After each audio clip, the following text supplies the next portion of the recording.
बेंगलुरु में पूरी भारतीय जनता पार्टी चिंतन मंथन में जुटी है। राष्ट्रीय कार्यकारिणी की बैठक में मोदी सरकार की जमकर वाहवाही हो रही है।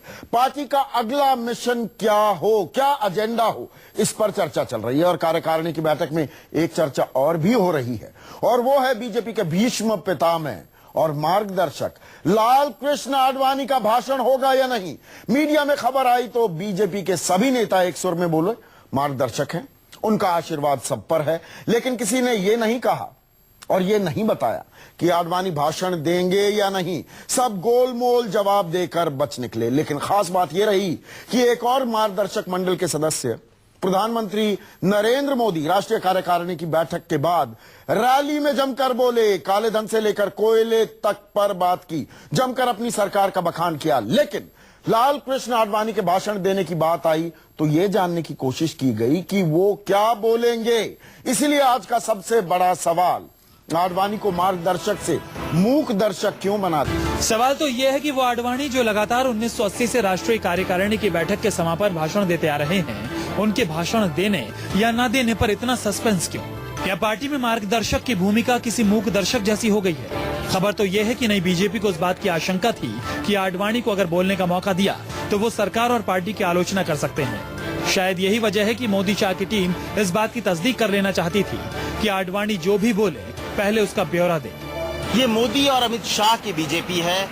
पार्टी बदल गई और अब सब कुछ बदला बदला सा है। कार्यकारिणी में भी कुछ यही नजारा है कि पर्दे के पीछे या यूं कहें इस दीवार के पीछे सब कुछ छुपा के रखा जा रहा है। शायद शाह और मोदी को इस बात का डर है कि इस दीवार के पीछे की कुछ बातें बाहर आ जाएगी तो उन्हें राजनीतिक नुकसान हो सकता है। करण मस्तान सिंह के साथ अमित कुमार, बेंगलुरु, न्यूज़ 24।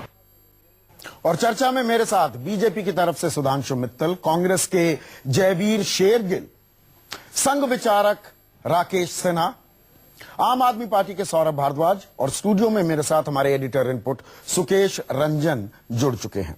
राकेश सिन्हा, सीधा सवाल, क्या मार्गदर्शक लाल कृष्ण आडवाणी मूक दर्शक लाल कृष्ण आडवाणी बन गए बीजेपी में? मैं इस सवाल का जवाब देने से पहले मैं आप पर एक टिप्पणी करूंगा जी। आज आपका लिबास बहुत अच्छा लग रहा है, बहुत सुंदर लग रहे हैं टेलीविजन चैनल पर। शुक्रिया शुक्रिया, पर मेरे सवाल उतने ही तीखे रहेंगे। प्रश्न सुंदर, सवाल मैं सुंदर नहीं पूछूंगा। अब देखिए, कोई मेरी बड़ाई करने लगता है तो कोई ना कोई तकनीकी खराबी भी आ जाती है। दिक्कत आ गई है ओबी में। आडवाणी मार्गदर्शक आडवाणी मूक दर्शक आडवाणी है। सुकेश। हाँ, तो इसमें अब कोई दो मत नहीं होनी चाहिए, किसी तरह का कोई कंफ्यूजन भी नहीं होना चाहिए। क्यों है ये, हुआ क्यों? ये आज से थोड़ी ना हुआ है। आज हमें नजर इसलिए आ रहा है क्योंकि राष्ट्रीय कार्यकारिणी की बैठक है। 1980 में पार्टी बनी थी। उसके बाद से एक गोवा की राष्ट्रीय कार्यकारिणी छोड़ दें, जो कि अपने आप में ऐतिहासिक है। मैं वहां गया था। वो इसलिए ऐतिहासिक है कि नरेंद्र मोदी को वहां कैंपेन कमेटी का चेयरमैन अनाउंस किया जाना था, और शायद टाइमिंग के खिलाफ थे आडवाणी की इस समय अनाउंस करना ठीक नहीं होगा। आडवाणी वहां नहीं गए थे।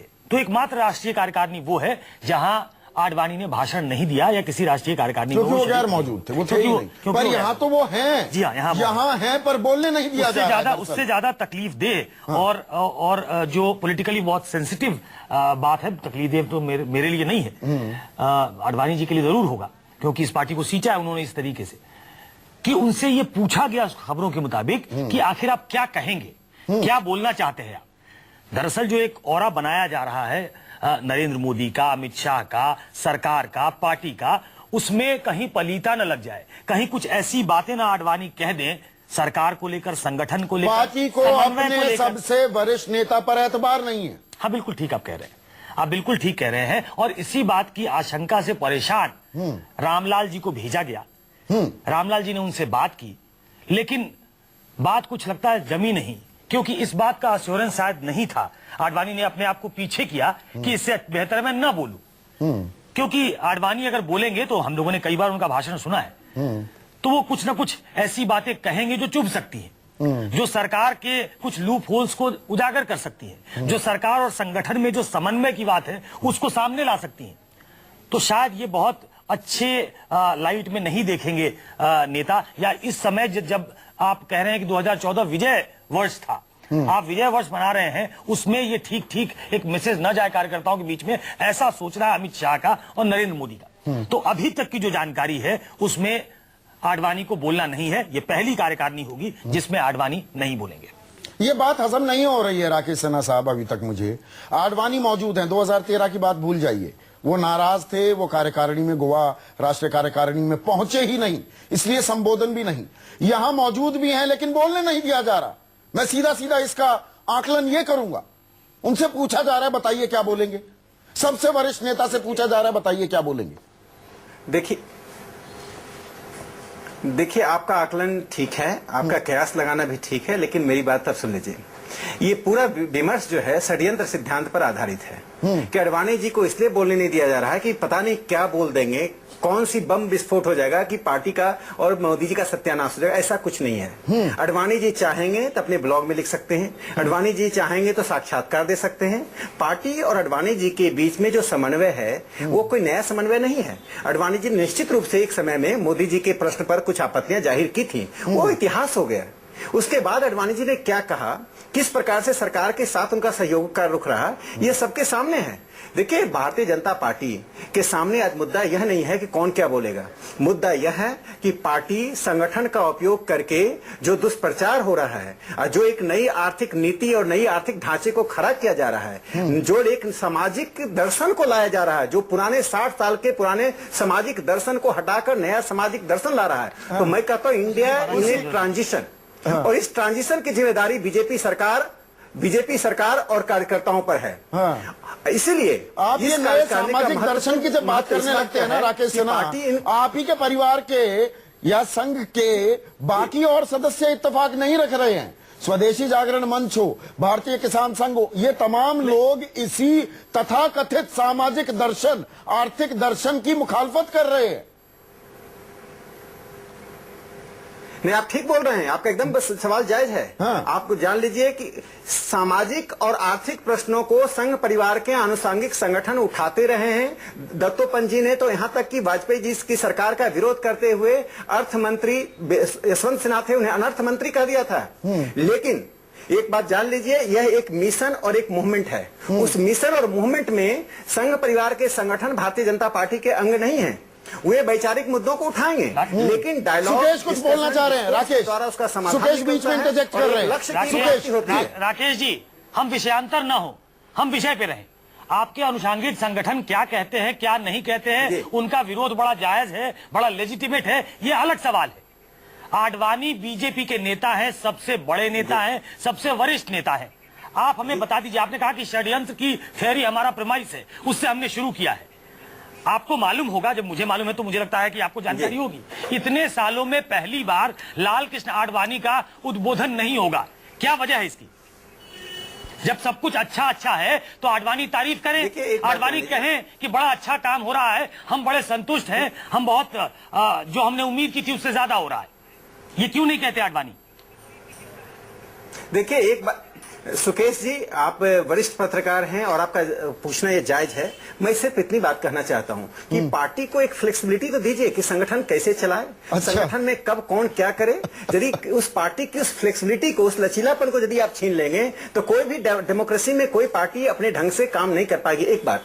दूसरी बात कहना चाहता हूं, अभी तुरंत मैंने एक चैनल पे देखा, लोगों ने कहा कि कार्यकारिणी की बैठक 10 महीने बाद हुई क्योंकि व्यक्ति डोमिनेट कर रहा है। उनको पता नहीं था कि 14-15 का वर्ष इलेक्शन ईयर था, कार्य समिति अभी घोषित हुई है, इलेक्शन ईयर में नहीं राकेश, दूसरे चैनल पर क्या चर्चा हो रही है, हमने ये सवाल उठाया ही नहीं, ये हमने सवाल उठाया ही नहीं। सवाल बड़ा सीधा है। सुधांशु मित्तल, मुझे एक चीज बताइए, सुधांशु मित्तल हमारे साथ जुड़ गए हैं, फोन लाइन पर हैं। मैंने सिर्फ एक पंक्ति, संदीप जी मैं ये कहना चाहता हूँ कि बीजेपी पर डिस्कशन सिर्फ षड्यंत्र सिद्धांत के आधार पर नहीं होना चाहिए। नहीं, षड्यंत्र और सिद्धांत की बात हम कर ही नहीं रहे।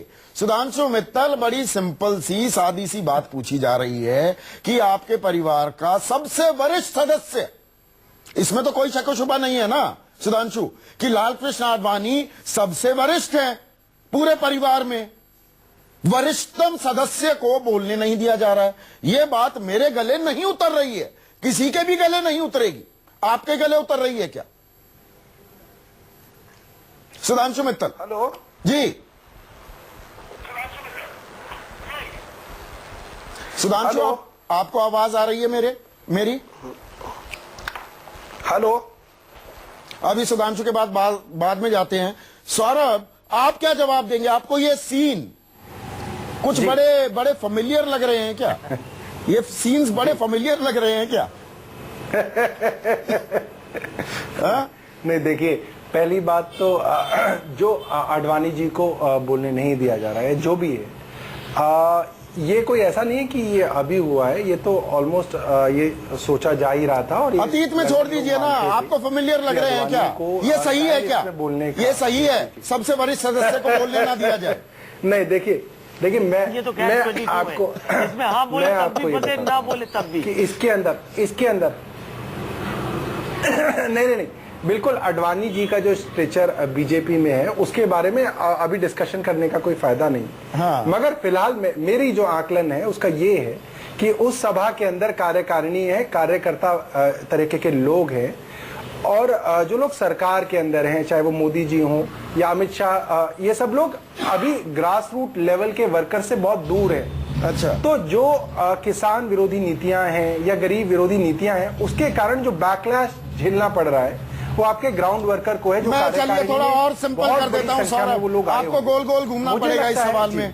गोल गोल घूम रहे हैं, मैं सीधा सवाल पूछ लेता हूँ। दरअसल हमारा जो राजनीतिक ढांचा है ना भारत का, जिसमें राजनीतिक दल एक अहम अंग होते हैं, सब राजनीतिक दल पर्सनालिटी कल्ट के इर्द गिर्द चलते हैं। आपके यहां पर केजरीवाल हैं, अब बीजेपी में नया युग आ गया है, नरेंद्र मोदी, अमित शाह का। ऐसे में लालकृष्ण आडवाणी के लिए जगह नहीं बची है, जैसे आपकी पार्टी में योगेंद्र यादव और प्रशांत भूषण के लिए जगह नहीं बची थी। यह हकीकत है। मानिए, मैं आपको योगेंद्र यादव और प्रशांत भूषण जी के बारे में बताऊं कि बाकायदा वोटिंग करके पूरे तरीके से जो फैसले हुए हैं, लालकृष्ण आडवाणी के ऊपर ऐसा कोई भी फैसला किसी भी तरीके की वोटिंग से नहीं हुआ है। यह फैसला कुछ लोगों ने लिया है, ये आपको सबको मालूम है। वो बात और है कि आप हम पे भी सवाल उठा सकते हैं और उन सवालों का जवाब हमें देना भी चाहिए। मगर कुछ चीजों में मैं आज भी कहूंगा कि हाँ, हम लोगों की कोशिश है कि कुछ प्रजातांत्रिक मूल्यों की रक्षा हम पार्टी के अंदर करें। सुधांशु मित्तल, हर पार्टी में उतार चढ़ाव आते हैं, एक युग जाता है, एक नया युग आता है। दरअसल जो हम बेंगलुरु में होते देख रहे हैं, अब एक नया युग वो पूरी तरह से स्थापित होता दिख रहा है। वो है नरेंद्र मोदी, अमित शाह का युग। और अब उसमें लालकृष्ण आडवाणी के लिए जगह नहीं है। उसे कॉन्स्पिरेसी कहो, उसे ये पूछना कहो कि भैया बताइए आप क्या बोलेंगे, या सीधे ना बोलने दिया जाना हो, किसी भी तरह से आप विश्लेषण कीजिए। दरअसल एक युग खत्म, दूसरा युग स्थापित। कहानी ये है क्या? संदीप जी, आप बिल्कुल सही बात कर रहे हैं। इसमें भी कोई आपको शक लगता है? एक जनरेशनल चेंज किसी भी राजनीतिक संगठन में होता है, समय समय पे होता है, और जनरेशन चेंज हुआ ही है।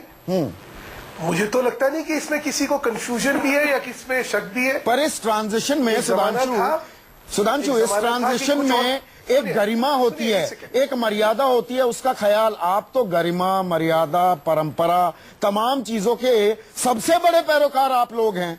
आप अपने सबसे वरिष्ठ सदस्य को बोलने नहीं देंगे राष्ट्रीय कार्यकारिणी में? ये मेरे गले नहीं उतर रही। संदीप जी, ऐसा है कि ये जो आपकी अजम्पशन है ना, ये जो आपने पहले ही तय कर लिया कि बोलने नहीं देंगे या बोलने नहीं दिया जा रहा, देखिए, जब तक इनमें से कोई कहना देना आपसे कि संदीप जी मैं आपसे कह रहा हूँ मुझे बोलने नहीं दिया जा रहा है, तब तक कृपा करके आप उन लोगों को बेइज्जत ना करिए। अरे मैं आपकी परिपक्वता का यही तो कायल हूँ। मैं उस दिन भी कह रहा था आपसे, आम आदमी पार्टी का जब झगड़ा चल रहा था, मैंने कहा आम आदमी पार्टी अभी अपरिपक्व है, वो अपनी रंजिश खलिश सार्वजनिक कर देती है। आप लोग इतने परिपक्व हो गए हैं कि वो आप साइलेंटली करते हैं सारे काम। वो जो होता है ना, ऐसी डोज देते हैं, पता भी नहीं लगता कि क्या हुआ, और आदमी हाशिए पर चला जाता है।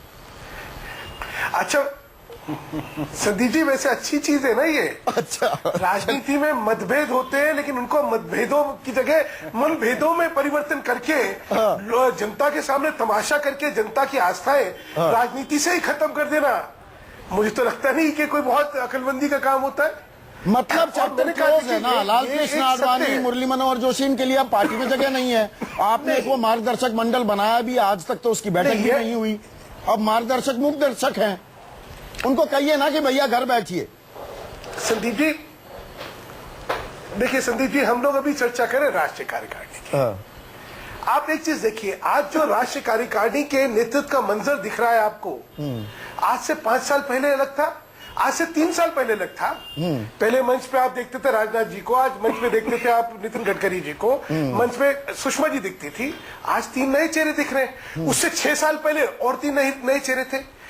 राजनीति के अंदर संगठन जो है वो स्टैटिक ऑर्गेनाइजेशन नहीं होती है, चलिए, वो एक फ्लूइड ऑर्गेनाइजेशन है। एक नए नए लोग आते हैं, मैं समझ गया। नेतृत्व है, उसमें गलत क्या है? पॉलिटिकल पार्टी का ये उसका डीएनए में है। इसी तरह से राजनीतिक दल चलते हैं। आप इत्तेफाक रखेंगे जो सुधांशु कह रहे हैं जयवीर? संदीप जी, हमें इस बात पे कोई आश्चर्य नहीं होना चाहिए, क्योंकि भारतीय जनता पार्टी सही मायने में कलयुग की पार्टी है, जहां ये सिखाया जाता है कि जिस आदमी ने आपका हाथ पकड़ के चलना सिखाया, पहले उसको गिराओ।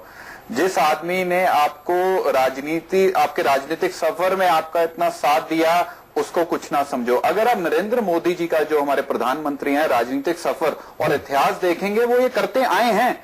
और केशुभाई पटेल की बात ले लीजिए, फिर एल.के. आडवाणी जी की किया, फिर एम.एम. जोशी जी को किया, तो के उनको केवल दरवाजे पे लाके खड़ा कर दिया, अपने ही घर से निकाल के बाहर कर दिया गया। दूसरा, पूरे ये जो आप कह रहे हैं योग, ये जनरेशन शिफ्ट, हाँ, हर पॉलिटिकल पार्टी में होता है, होना भी चाहिए, पर जो किस तौर तरीके से ये होना चाहिए उसमें बहुत है। तभी मैंने कहा ये बीजेपी सही मायने में कलयुग की पार्टी है। और अच्छा, आप चौथा, नरेंद्र मोदी आपके यहाँ ट्रांजिशन ये कभी टॉलरेट फेट और कंप्लाई की तरह है। अगर 45 दिन से आपके उत्तराधिकारी, उनका मालूम ही नहीं जयवीर कि आपके उत्तराधिकारी कहाँ है, पर ताजपोशित है। वो बजट सत्र में नहीं आते, वो अपने अहम मसलों पर अपना वक्तव्य नहीं देते। तबीयत नासाज होने के बावजूद सोनिया गांधी मध्य प्रदेश, राजस्थान, उत्तर प्रदेश, हरियाणा, पंजाब जाती हैं। किसानों की फसलें बर्बाद हो रही हैं और आपसे बेहतर कोई नहीं जानता जयवीर। मैं जानता हूं, आप एक ग्रामीण पृष्ठभूमि से आते हैं, वहां सोनिया गांधी पहुंच रही हैं, राहुल गांधी कहां हैं ये मालूम ही नहीं किसी को, पर वो उत्तराधिकारी है और आप सतयुग की पार्टी हैं। संदीप जी, सतयुग जी, इस बात का भी उत्तर दे देता हूं। उससे पहले एक छोटी सी बात कहूंगा कि अगर आप नरेंद्र मोदी की पर्सनैलिटी देख लें, कभी वो अपने बराबरी पे किसी को बिठा ही नहीं सकते, कभी वो ये सहन ही नहीं कर सकते उनके नाम के अलावा किसी और का नाम भी मंच पे लिया जाए। कांग्रेस सहन कर सकती है गांधी नेहरू परिवार के अलावा किसी का नाम और कोई नाम लिया जाए, और गांधी नेहरू परिवार की। अब मैं आपको ये भी बात बता देता हूं कि कभी एक heavy personality, non tolerant personality कहा जा सकता है सोनिया गांधी को, राहुल गांधी को। आज उनकी क्यों सब बात कर रहे हैं? वो एक छुट्टी पे चले गए हैं। क्या उन्होंने कहा कि अगर मैं छुट्टी पे हूं, कोई कांग्रेस का कार्यकर्ता धरना नहीं दे सकता, कोई मेरे नाम के अलावा और कोई नाम नहीं दे सकता? अंतर तो देखिए, दुनिया के इतिहास में बातें करिए, बीजेपी दुनिया के इतिहास में एक बड़े राजनीतिक दल, और आप तो सब दुनिया की सबसे पुरानी पार्टी हैं, उसका सबसे इंपॉर्टेंट नेता इस तरह से इनकम्युनिकाडो हो जाए, उसके बारे में किसी को पता ही ना हो। दूसरी रैंकिंग है वर्ल्ड रैंकिंग राहुल गांधी की, पहली किम जोंग इल की थी जो 80 दिन के लिए गायब हो गए, अब 45 दिन हो गए हैं राहुल गांधी को। मैं एक लाइन जोड़ दूं? हाँ, जोड़िए। ये राहुल गांधी की बात नहीं करना चाहते। इन सब जयवीर 30 सेकंड जयवीर, मैं जोड़ देता हूं एक और। आप राहुल गांधी की बात नहीं करना चाहते हैं, आप अपनी विरासत को कितना सहेज कर रखते हैं कि पीवी नरसिम्हा राव, जो एक जमाने में आपके बड़े नेता थे, इकोनॉमिक लिबरलाइजेशन जिनके जमाने में आया, उनको आपने छोड़ दिया, अब एनडीए ने पकड़ लिया है। तो आप अपनी विरासत को नहीं सहेज कर रखते। आप भी बड़े नेताओं को आपने भी छोड़ दिया। मैं जानता हूं, मैं जानता हूं किस तरफ से आ रहे हैं। मैं आपको थोड़ा सा उस पे रोशनी डालना चाहूंगा। बीजेपी ने उनको पकड़ा है एक राजनीतिक फायदे के लिए। नरसिम्हा राव जी का मेमोरियल हैदराबाद में, जहां उनका अंतिम संस्कार किया गया था, वह ऑलरेडी है। ठीक है, तो ये मेमोरियल की राजनीति करके अगर भारतीय जनता पार्टी को लगता है कि वो कोई अपना जो 7-8 महीने का फेलियर है उसको छुपा लेंगे, तो best of luck Bharatiya Janata party. आप ही की बात को आगे बढ़ाऊंगा जयवीर, आप ही की बात को आगे बढ़ाऊंगा। कहाँ है, कहाँ नहीं है, आप ही की बात को जयवीर आगे बढ़ाता हूं मैं। बीजेपी अब पीवी नरसिम्हा राव का स्मारक तो बनाने की बात कर रही है, मेमोरियल, और चाहे वो महात्मा गांधी हों, चाहे वो सरदार पटेल हों, कांग्रेस के प्रतीकों को वो मोनोपोलाइज अब करने की जो कोशिश कर रही है, अपने प्रतीकों को भूल रही है क्या? आज का सबसे बड़ा सवाल, क्या बीजेपी में मार्गदर्शक मूक दर्शक बन गए हैं? और जो बात अब गुपचुप तरीके से कही जा रही थी, वैसे वो जग जाहिर भी होती दिख रही थी कि मोदी और अमित शाह का युग आ गया है। सांगठनिक स्तर पर भी अब ये बात बिल्कुल साफ कर दी गई है। हमारे साथ राकेश सिन्हा, जयवीर शेरगिल, सौरभ भारद्वाज, सुकेश रंजन और सुधांशु मित्तल लगातार बने हुए हैं। सुधांशु, अब ये बताइए, चाहे वो सरदार पटेल की बात हो, पीवी नरसिम्हा राव की बात हो, अभी जिक्र हो रहा था ब्रेक से पहले, आप उनको, उन प्रतीकों को हथिया रहे हैं, पर अपने ही पार्टी में सबसे जो वरिष्ठ लोग हैं उनकी अनदेखी नहीं कर रहे क्या? अपनों को भूल गए, दूसरों पर हथियाने का काम कर रहे हैं।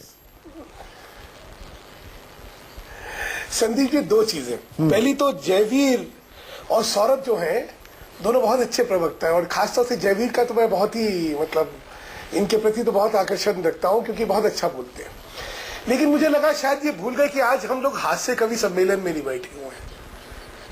एक वो जफर साहब का शेर था, बड़ा अच्छा है, इतना बदनसीब जफर कब्र के लिए 2 गज जमीन ना मिली कुएं यार में।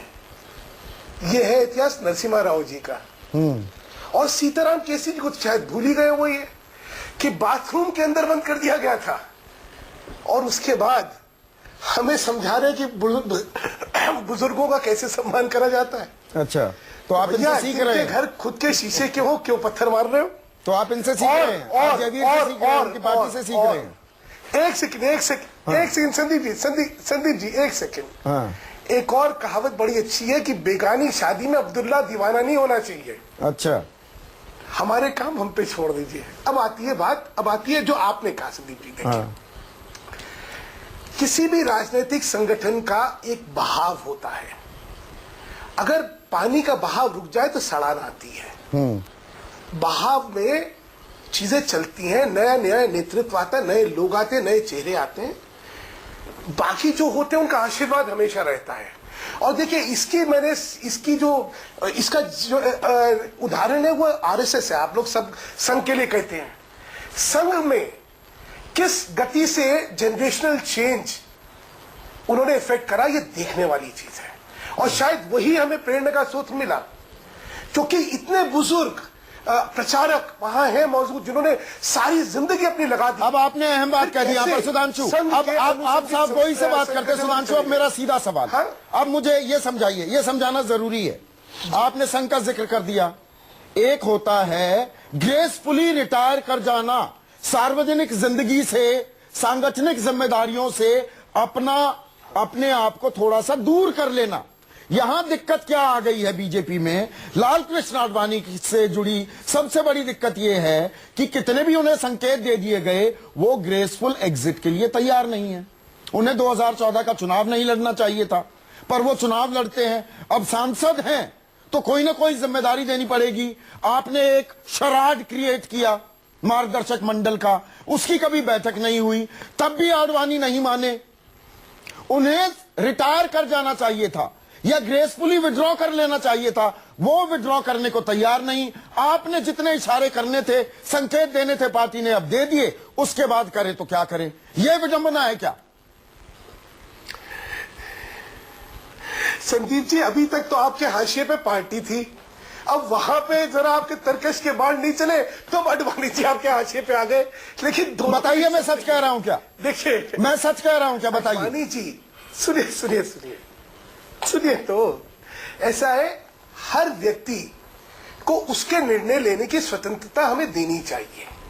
इन चीजों में कोई कानून नहीं होते, इनमें कोई रूल नहीं होते।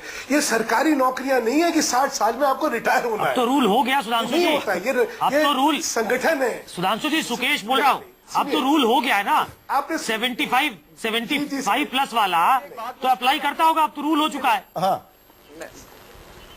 मैं आपको बताता हूँ ना, सुकेश जी, क्या है जी से बात पूछना चाहूंगा। जब ये मंत्रिमंडल बनाया गया, हाँ, मैं खत्म कर लूं फिर आप पूछ लीजिएगा। एक जब मंत्रिमंडल बनाया गया तो एक ये सामूहिक निर्णय हुआ कि इसको एक यूथफुल इमेज देने के लिए और एक नई ऊर्जा देने के लिए 75 की उम्र का एक वो रखा गया कि भाई इससे ज्यादा की उम्र के लोगों को मंत्रिमंडल में अगर नहीं रखेंगे तो अच्छा रहेगा। लेकिन ये कोई हार्ड एंड फास्ट रूल नहीं रहा, क्योंकि कोई अगर 75 साल का हो गया तो उसको निकलना है, ऐसा कुछ नहीं हुआ अभी तक। तो मेरा कहना है कुछ चीज की राजनीतिक जो व्यवस्थाएं होती है ना, उनको जिस तरह हम इंटरप्रेट करना चाह रहे हैं शायद वो उस तरह होती नहीं। नहीं, आप मेरे सवाल का जवाब नहीं दे रहे हैं। राकेश सिन्हा, मुझे बताइए सीधा वही सवाल दोहराना चाहूंगा।